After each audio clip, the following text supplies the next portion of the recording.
আচ্ছা ছাত্র বন্ধুরা, কালকে আমরা সম্বন্ধ তৎপুরুষ পর্যন্ত গিয়েছিলাম। আজকে সম্বন্ধ তৎপুরুষের শেষের একটু অংশ বাকি আছে, সেটা তোমাদের বলছি। যে খেয়াল করতে হবে, একটা বোর্ডে লক্ষ্য করো, প্রথমে হংসের রাজা রাজহংস লেখা আছে।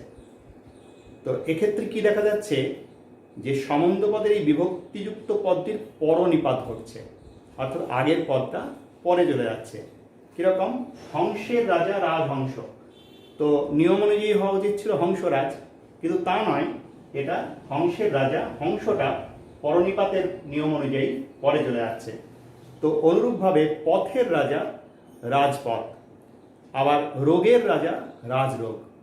এই রোগের রাজা রাজরোগ বলতে যক্ষা রোগ বা টিবি যেটা বলা হয় সেইটা। দ্বিতীয় উদাহরণ দেখো, ধনিরগণ ধনীগণ। তো এখানে ধ্বনি দীর্ঘই, কিন্তু সমাজবদ্ধ পদ হ্রস্বইকার, তাহলে কেন হলো? তো নিয়মটা কি, যে ইন ভাগান্ত শব্দ।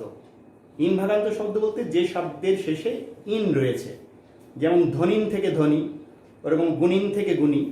তো যদি এই ধনিরগণ এটা যদি ব্যাসবাক্য করা হয়, সমাজবদ্ধ পদ কিন্তু হ্রস্বইকার হয়ে যাবে ইন ভাগান্ত শব্দ বলে। ওই রকম গুণীরগণ, ওটা হয়ে যাবে গুণীগণ। আর একটা লক্ষ্য করো বোর্ডে, যে মৃগীর শিশু, ব্যাসবাক্য কিন্তু স্ত্রীলিঙ্গ হয়ে যাচ্ছে, কিন্তু সমাজবদ্ধ পদ কিন্তু পুংলিঙ্গবাচক। তো এরকম হস্তিনীর শিশু, ওটা হস্তি শিশু হয়ে যাবে। ঠিক আছে?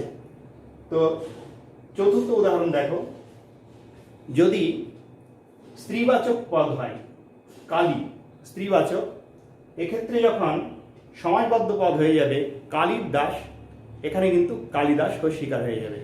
ওইরকম দেবীর দাস দেবীদাস, এটা কিন্তু হ্রস্বইকার হবে।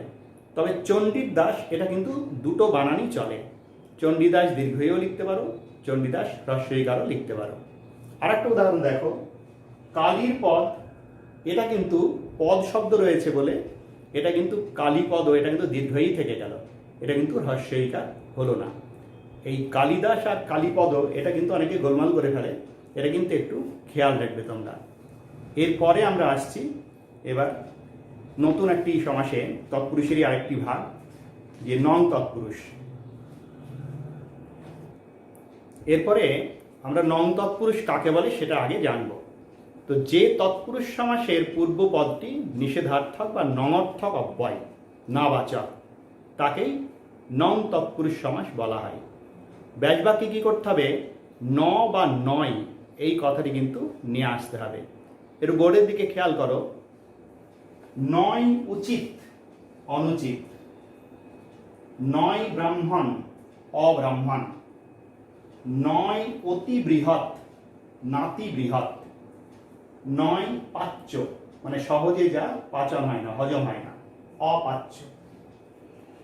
অনেকে ভুল করে নাবালক কথাটা দেখলে নয় বালক নাবালক করে ফেলে, কিন্তু তোমরা অবশ্যই জানো যে নাবালকও যা বালকও তাই। তাহলে নয় বালক নাবালক কি করে হয়? খেয়াল রাখতে হবে, নয় বালিগ, এই বালিগ শব্দটা হচ্ছে ফার্সি শব্দ, এর মানে হচ্ছে বয়স্ক, অ্যাডাল্ট। তো নয় বালিগ, তার থেকে নাবালক কথা রেখেছে। এটা কখনোই কিন্তু নয় বালক নাবালক করবে না। নয় সভ্য অসভ্য, নয় দেখা অদেখা। নং তৎপুরুষের সঙ্গে নং বহুব্রীহির একটু গন্ডগোল হয়ে যায়।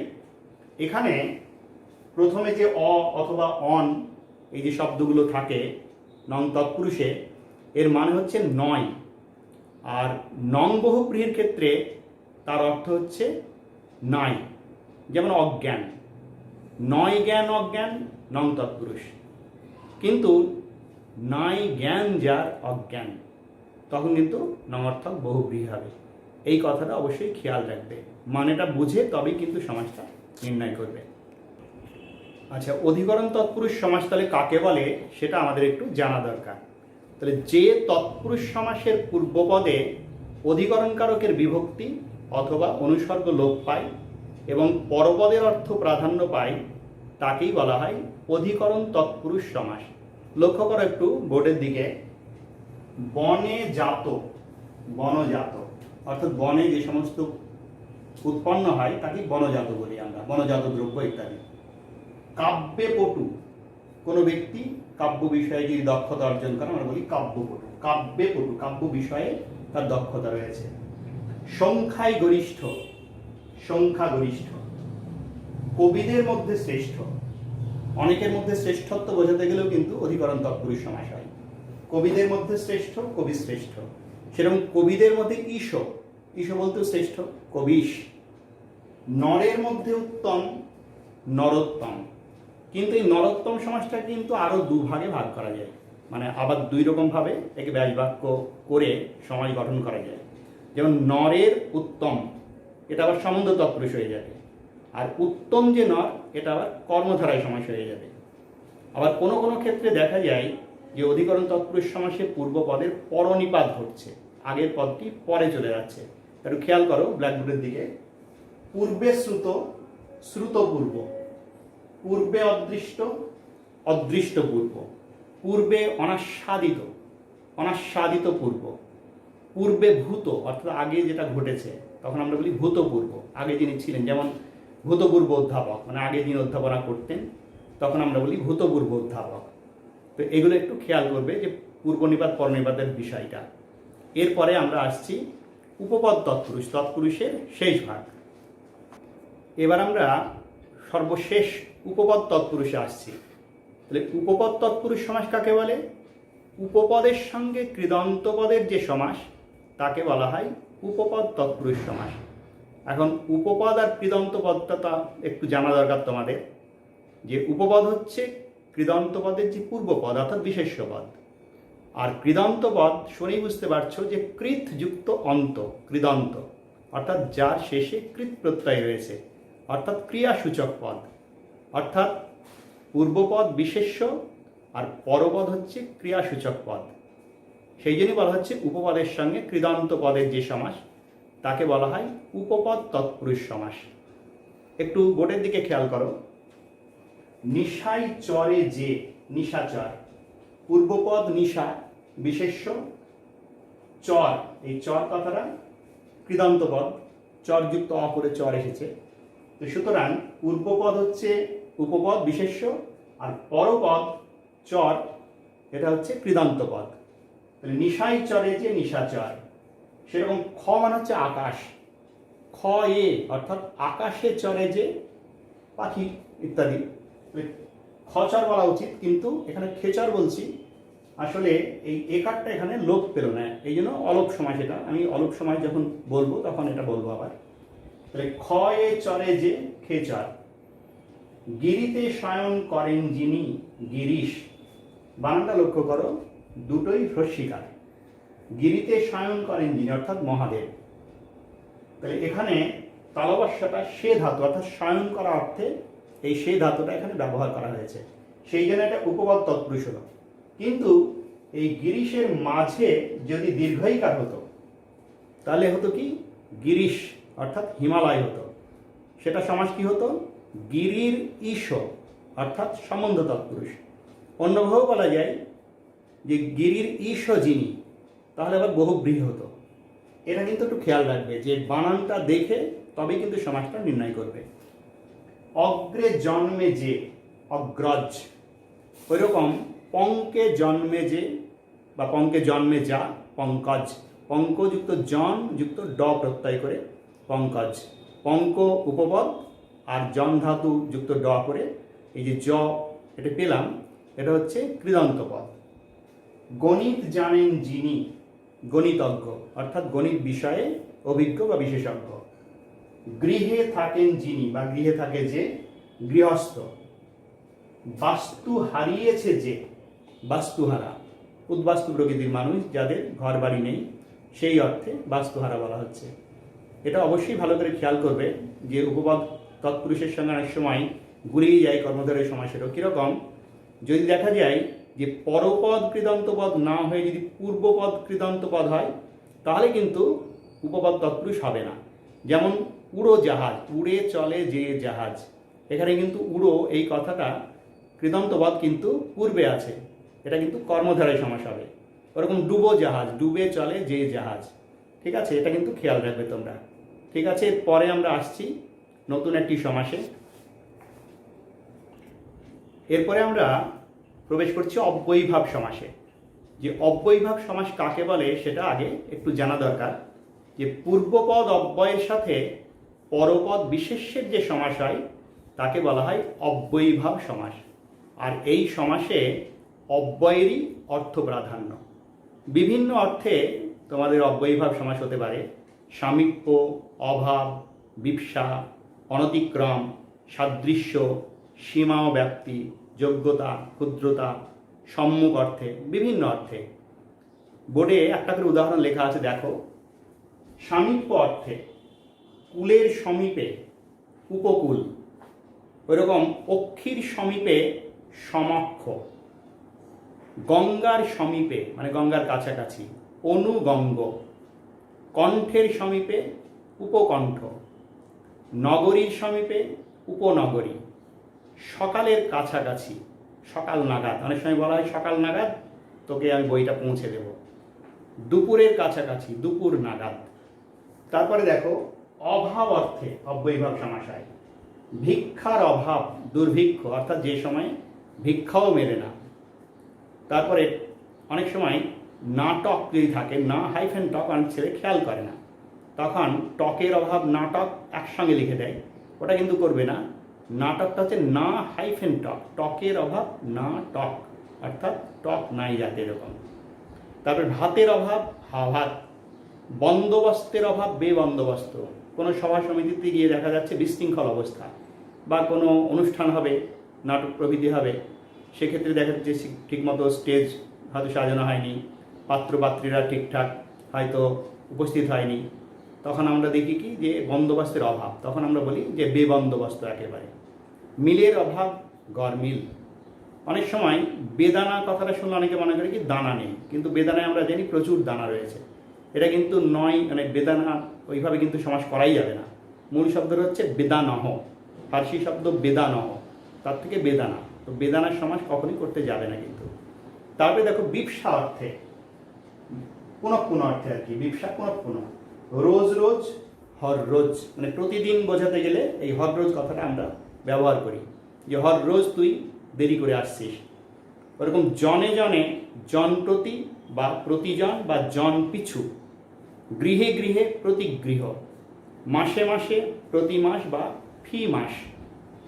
তারপর দেখো অনতিক্রম অর্থেও কিন্তু অব্যয়ীভাব সমাস হয়।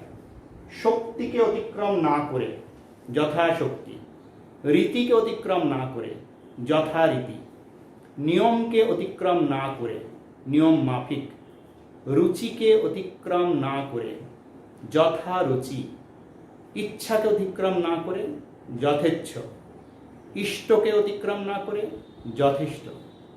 এরপরে রয়েছে সাদৃশ্য অর্থে। সাদৃশ্য অর্থাৎ মিল অর্থে দ্বীপের সদৃশ উপদ্বীপ, ধ্যানের সদৃশ অনুধ্যান, উপাচার্যের সদৃশ, ইউনিভার্সিটিতে একটা পোস্ট উপাচার্য, আচার্য এবং উপাচার্য, তো উপাচার্য হচ্ছে আচার্যের সদৃশ। কথার সদৃশ উপকথা, ধ্বনির সদৃশ প্রতিধ্বনি, লক্ষ্যের সদৃশ উপলক্ষ। সীমা ও ব্যাপ্তি অর্থে অব্যয়ীভাব হয়। লক্ষ্য করো, সীমা ও ব্যাপ্তি অর্থে কণ্ঠ পর্যন্ত, আকণ্ঠ। অনেক সময় ভোজবাড়িতে অনেকে খেয়ে টেয়ে এলে আমরা বলি হাঁসফাঁস করছিস, অত আকণ্ঠ খাওয়ার কি দরকার ছিল, মানে গলা পর্যন্ত খেয়েছে, এরকম অর্থে আমরা বলি আকণ্ঠ। আর গলা পর্যন্ত কিন্তু গলা নাগাল। কর্ণ পর্যন্ত আকর্ণ, এটা পৌরাণিক অনেক গল্পটল্পে পাওয়া যায় যে অর্জুন আকর্ণ, সেই ধনুর্বাণ টানার সময় বলে যে আকর্ণ গুণ টেনে স্বর নিক্ষেপ করলেন, মানে কান পর্যন্ত ধনুকের ছেলেটা আকর্ষণ করে তীর নিক্ষেপ করলে আমরা বলি আকর্ণ গুণ টেনে স্বর নিক্ষেপ করা হলো। তারপরে জানু পর্যন্ত, জানু মানে হাঁটু পর্যন্ত যার হাত, অনেক সময় বলা হয় আজানু লম্বিত বাহু, দীর্ঘ হস্ত বিশিষ্ট। ঠিক আছে, তারপরে হচ্ছে ক্ষুদ্রতা অর্থে অব্যয়ীভাব সমাস হয়। ক্ষুদ্র গ্রহ উপগ্রহ, তারপরে ক্ষুদ্র শাখা প্রশাখা, ক্ষুদ্র অঙ্গ প্রত্যঙ্গ। কিন্তু যদি বলা হয় অঙ্গে অঙ্গে তখন কিন্তু হবে প্রতি হাইফেন অঙ্গ। এটা খেয়াল রাখতে হবে, প্রতি অঙ্গ আর এই ক্ষুদ্রাঙ্গ, এটা একটু খেয়াল রাখবে। ঠিক আছে, পরে আমরা আসছি পরের অংশটাই। সম্মুখ অর্থেও অব্যয়ীভাব সমাস হয়। খেয়াল করো বোর্ডে, পক্ষীর সম্মুখে প্রত্যক্ষ, অনেক সময় প্রত্যক্ষদর্শী সাক্ষী চাওয়া হয়, যে ঘটনাটা যে ঘটেছে কে দেখেছে, কোর্টে এই প্রত্যক্ষদর্শী সাক্ষীর খুব প্রয়োজন হয়। পক্ষীর সম্মুখে প্রত্যক্ষ, কুলের সম্মুখে অনুকূল। তারপরে পশ্চাৎ অর্থে অব্যয়ীভাব সমাস হয়। গমনের পশ্চাৎ অনুগমন, গৃহের পশ্চাৎ অনুগৃহ, তাপের পশ্চাৎ অনুতাপ। আবার যোগ্যতা অর্থেও অব্যয়ীভাব সমাস হয়। রূপের যোগ্য অনুরূপ, গুণের যোগ্য অনুগুণ। বিপরীত অর্থে অব্যয়ীভাব সমাস হয়। কুলের বিরুদ্ধে প্রতিকূল, পক্ষীর অগোচর পরোক্ষ, ফলের বিপরীত প্রতিফল। আবার এরকম দানের বিপরীত প্রতিদান, ক্রিয়ার বিপরীত প্রতিক্রিয়া। এগুলো ছাড়াও বিবিধ অর্থে অব্যয়ীভাব সমাস হয়, নানা রকম অর্থে। যেমন আত্মাকে অধিকার করে, অধ্যাত্ম। পিতামহের পূর্ব, প্রপিতামহ মানে পিতামহেরও বাবা। প্রপুত্র বলা হয় পৌত্রের পরে, মানে নাতির ছেলে, প্রপুত্র। আবার দস্তুর অনুযায়ী দস্তুর মতো, ঝুড়িকে বাদ না দিয়ে ঝুড়ি শুদ্ধ। তাহলে অব্যয়ীভাব সমাস শেষ হলো। এর পরে আমরা প্রবেশ করছি অলোপ সমাস বা অলুক সমাস। আচ্ছা, এবার তোমাদের অলুক বা অলোপ সমাস কাকে বলে একটু বলা যায়। এটা স্বতন্ত্র কোনো সমাস নয়, বিভিন্ন সমাসেরই অন্তর্গত এগুলি। অর্থাৎ আমরা তো জানি যে সমাসের পূর্বপদের বিভক্তি চিহ্ন লোপ পাই, কিন্তু ব্যতিক্রমও আছে। তো দেখা যাচ্ছে যে সমস্ত সমাসে পূর্বপদ বা পরপদের বিভক্তি চিহ্ন লোপ পায় না, সাধারণত পূর্বপদেই হয়। তো যে সমাসের সমাসবদ্ধ পদে পূর্বপদে বিভক্তি চিহ্ন বা অনুসর্গ লোপ পায় না, তাকে বলা হয় অলোপ বা অলুক সমাস। একটু বোর্ডে খেয়াল করো, অলোপ দ্বন্দ্ব সমাস। মাঠে ও ময়দানে, মাঠে ময়দানে একই থেকে যাচ্ছে। অর্থাৎ মাঠে এখানে বিভক্তি চিহ্ন আছে, ময়দানে বিভক্তি চিহ্ন ছিল, সমাসবদ্ধ পদেও বিভক্তি চিহ্ন কিন্তু লোপ পাচ্ছে না। এই জন্য এটাকে বলা হবে অলোপ দ্বন্দ্ব সমাস। ওইরকম কোলে পিঠে, যে বাচ্চাটিকে তার মাসি অথবা মা কোলে পিঠে করে বা বুকে পিঠে করে মানুষ করেছেন। তো এই যে বুকে পিঠে বা কোলে পিঠে, এখানেও কিন্তু বিভক্তি চিহ্ন লোপ পাচ্ছে না। হাটে বাজারে, যে এই করোনার সময়ে হাটে বাজারে মাস্ক ছাড়া ঘুরে বেড়াস না বাবা। এই যে হাটে ও বাজারে, লক্ষ্য করো হাট বাজার বলা হচ্ছে না, হাটে বাজারে, এখানেও কিন্তু বিভক্তি চিহ্ন থেকে যাচ্ছে। তারপরে পথে ঘাটে, পথে ঘাটে বিপদ আপদ থাকে বাবা, খুব সাবধানে চলাফেরা করিস, মা বাবারা প্রায়ই বলেন। তো এখানে পথে ঘাটে বিভক্তি চিহ্ন কিন্তু লোপ পাচ্ছে না। তারপরে মায়ে ঝিয়ে করবো ঝগড়া, জামাই বলে মানব না। মেনকা বলছেন, মেনকা তার মেয়ে উমাকে সঙ্গে নিয়ে ঝগড়া করবেন জামাই অর্থাৎ শিবের সঙ্গে। এই যে মায়ে ঝিয়ে অথবা মায়ে ঝিয়ে কাঁথা বুনছে গুনগুনিয়ে, এখানে কিন্তু বিভক্তি চিহ্ন লোপ পায়নি। ঝিয়ে, ঝি মানে মেয়ে, তাহলে 29 তয়কারী বিভক্তি চিহ্ন লোপ পাচ্ছে না। হাতে কলমে, হাতে কলমে তোদেরকে কাজটা আমি করে দেখিয়ে দেব, এখানে হাতে এবং কলমে এই বিভক্তি চিহ্ন কিন্তু লোপ পাচ্ছে না। ওইরকম অলুক করণ তৎপুরুষ আছে, লক্ষ্য করো, তেলের দ্বারা ভাজা, তেলে ভাজা, আমরা কিন্তু তেল ভাজা বলছি না, এখানে কিন্তু বিভক্তি চিহ্ন একার, তেলে, এই বিভক্তি চিহ্ন কিন্তু লোপ পাচ্ছে না। ওরকম হাতে গড়া রুটি, অনেক জায়গায় সাইনবোর্ড দেখা যায় যে হাতে গড়া রুটি পাওয়া যায়, তাহলে যে হাতের দ্বারা গড়া, হাতে গড়া, এখানে কিন্তু বিভক্তি চিহ্ন লোপ পায়নি। তারপরে ঘিয়ে ভাজা, এখানে ঘিয়ে ভাজা জিলিপি পাওয়া যায়, তাহলে ঘিয়ের দ্বারা ভাজা, এখানে হওয়া উচিত ছিল ঘি ভাজা, কিন্তু ঘিয়ে 29 তয়কা, এই বিভক্তি চিহ্ন কিন্তু লোপ পায়নি। ছিপে গাঁথা, ছিপের দ্বারা গাঁথা, অর্থাৎ মাছের কথা বলা হচ্ছে, ছিপে গাঁথা মাছ। তারপরে মেঘে ঢাকা তারা, তাহলে মেঘের দ্বারা ঢাকা, এখানেও কিন্তু বিভক্তি চিহ্ন লোপ পায়নি। অলোপ অপাদান তৎপুরুষ আছে, তার আগে আছে অলোপ নিমিত্ত তৎপুরুষ। মুড়ির জন্য চাল, মুড়ির চাল, তাহলে এখানটায় কিন্তু মুড়ির এই যে বিভক্তি চিহ্ন র, এটা কিন্তু লোপ পায়নি। ওইরকম ভাতের জন্য হাঁড়ি, ভাতের হাঁড়ি, হয়তো মা মেয়েকে বলছে ভাতের হাঁড়িটা নিয়ে আয়, এখানে ভাতযুক্ত এর, তো এই যে ভাতযুক্ত এর, এই এর বিভক্তি কিন্তু লোপ পায়নি। ভুলের নিমিত্ত মাসুল, ভুলের মাসুল, ভুলের জন্য আর কত মাসুল দিবি বাবা, ভুলের মাসুল, এখানে বিভক্তির জন্য এর লোপ পায়নি। পড়ার নিমিত্ত ঘর, পড়ার ঘর, এখানেও কিন্তু র বিভক্তি চিহ্ন লোপ পায়নি। এরপরে রয়েছে অলোপ অপাদান তৎপুরুষ। এখানে সচরাচর দেখা যাচ্ছে যে অনুসর্গগুলো লোপ পাচ্ছে না। আকাশ থেকে পড়া, এই থেকে অনুসর্গটা থেকেই যাচ্ছে। আকাশ থেকে পড়া এক বাক্য, সমাজবদ্ধ পদ, আকাশ থেকে পড়া, ঠিক আছে। তারপরে এরকম গাছ থেকে পড়া, যেমন ঘানির তেল যখন বলছি আমরা, ঘানি হইতে তেল, এই যে র বিভক্তির চিহ্ন কিন্তু এখানে থেকে যাচ্ছে। তারপরে বিদেশ থেকে আনা, এটা মামা বিদেশ থেকে এনেছে, এই জিনিসটা বিদেশ থেকে আনা, এই থেকে অনুসর্গটা এখানে থেকেই যাচ্ছে। এরপরে রয়েছে অলোপ সম্বন্ধ তৎপুরুষ, অর্থাৎ পূর্বপদের সম্বন্ধ পদের যে বিভক্তি চিহ্ন সেটা এখানে লোপ পাচ্ছে না। যেমন মামার বাড়ি, মামার বাড়ি, অনেকে অবশ্য মামা বাড়ি বলে, কিন্তু মামার বাড়ি বললে র বিভক্তি চিহ্ন কিন্তু থেকেই যাচ্ছে। ওইরকম তুষের আগুন, একমাত্র পুত্রকে হারিয়ে বিধবার বুকে তুষের আগুন জ্বলছে, ধিকি ধিকি জ্বলছে। তারপরে লাভের কড়ি, এর বিভক্তি চিহ্ন লোপ পাচ্ছে না, যে লাভের কড়িটা হিসাব করে গুনে নেকাতে নিস। তারপরে হাতির খোরাক, হাতির খোরাক বলতে হাতি প্রচুর খায়, সেই অর্থে যদি কোনো মানুষ অত্যন্ত বেশি খাওয়া দাওয়া করে তখন আমরা বলি ওরে বাপরে এ তো হাতির খোরাক। তারপরে ভাগের মা বলে একটা কথা আছে, ভাগের মা, এখানে এর বিভক্তি চিহ্ন কিন্তু লোপ পাচ্ছে না। একটা বাংলা প্রচলিত প্রবাদী রয়েছে, 7 ভাগের মা গঙ্গা পায় না, ঠিক আছে। এরপরে অলোপ সম্বন্ধ তৎপুরুষ হলো, এর পরের অংশটা আসছি আবার। আচ্ছা, পরের অংশ দেখো যে অলোপ অধিকরণ তৎপুরুষ, অর্থাৎ এখানে পূর্বপদে অধিকরণ কারকে পূর্বপদে যে বিভক্তি চিহ্ন সেটা লোপ পাচ্ছে না।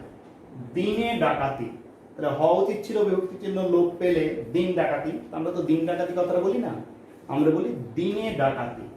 এখানে বিভক্তি চিহ্ন এটা লোপ পায়নি, এটা অধিকরণ তৎপুরুষের বিভক্তি চিহ্ন লোপ পাচ্ছে না, অতএব এটা অলোপ অধিকরণ তৎপুরুষের উদাহরণ আমরা বলতে পারি। ওরকম অঙ্কে কাঁচা, অঙ্ক বিষয়ে কাঁচা, তখন আমরা বলি ছেলেটা অঙ্কে কাঁচা অথবা ইতিহাসে কাঁচা। তারপরে গোড়াই গলদ, মানে মূলেই ত্রুটি, এই অর্থে আমরা গোড়াই গলদ কথাটা কিন্তু খুব বেশি ব্যবহার করি। তাহলে গোড়াই গলদ, আমরা তো গোড়া গলদ বলি না, গোড়াই, এখানে অন্তুস্থ বিভক্তি চিহ্ন কিন্তু লোপ পাচ্ছে না। তারপরে অনেক সময় বলি আমরা যে অরণ্যে রোদন, অরণ্যে রোদন বলতে বনে বসে কাঁদা নয়, বৃথা ক্রন্দন আর কি, বৃথা অনুতাপ প্রকাশ, যে ওই হাড়কৃপণ বৃদ্ধের কাছে গিয়ে চাঁদা চাওয়া, অরণ্যে রোদনের নামান্তর, নিষ্ফল আবেদন আর কি, সেই অর্থে আমরা বলি অরণ্যে রোদন। ইঁচড়ে পাকা, কাঁঠালের একেবারে কচি অবস্থা যেটা, সেটাকে আমরা ইঁচড় বলি, যেটা তরকারি খাওয়ার জন্য ব্যবহার করা হয়, কিন্তু সেই সময় যদি সেই কাঁঠালটা অকালে পেকে যায় তখন বলি ইঁচড়ে পাকা। তো সেটা ছেলে পেলের ক্ষেত্রে বলা হয় যে অল্প বয়সে যদি বয়োজ্যেষ্ঠদের মতো আচরণ করে তখন আমরা বলি ছেলেটা ইঁচড়ে পেকেছে।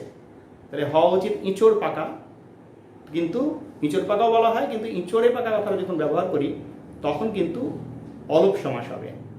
এরপরে রয়েছে অলোপ উপপদ তৎপুরুষ, ক্ষয়ে চরে যে, খেচর, এখানে খ হচ্ছে আকাশ, তাহলে নিয়ম অনুযায়ী হওয়া হচ্ছিল খ চর, কিন্তু আমরা বিভক্তি চিহ্ন এটাকে লোপ না করে আমরা বলছি খেচর, এখানে অলোপ উপপদ তৎপুরুষ এটা হয়েছে আমরা বলতে পারি।